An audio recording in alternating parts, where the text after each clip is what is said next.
Bonjour à tous, ici donc Anne-Laure Follo, naturopathe spécialisée en aromathérapie. Je voulais vous faire un petit point aujourd'hui sur la voie interne. On voit passer beaucoup de choses sur voie interne. Est-ce que c'est dangereux? Est-ce qu'il faut? Est-ce qu'il ne faut pas? Est-ce qu'on peut conseiller la voie interne? Donc, je ne vais pas rentrer dans les détails de quelle est la voie la plus efficace entre voie interne et voie cutanée, sachant qu'on peut toujours avoir utilisé l'alternative de la voie cutanée par rapport à la voie interne. Maintenant, ce qu'il faut considérer, c'est est-ce que je suis pharmacien, médecin, et est-ce que je peux conseiller la voie interne? Ou bien est-ce que je n'ai pas du tout ces qualificatifs et du coup, je ne suis pas censée conseiller la voie interne à mes clients.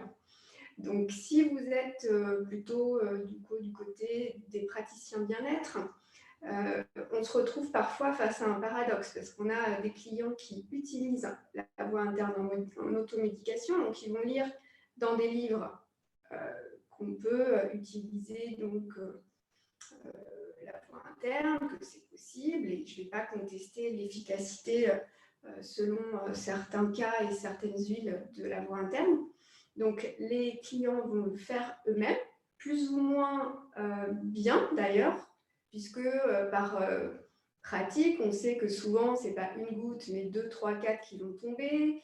Est-ce que ça va être bien dilué? Est-ce qu'on utilise la bonne huile essentielle? Donc, bon, tout ça, ça peut être des portes ouvertes au mésusage de la voie interne. Donc, vous, en tant que praticien, ça peut être intéressant justement d'aller réguler, on va dire, ou expliquer comment l'utilisation se fait correctement. Par contre, si vous n'êtes pas médecin pharmacien, vous n'êtes pas censé conseiller la voie interne. Donc, il y a une autre façon de faire.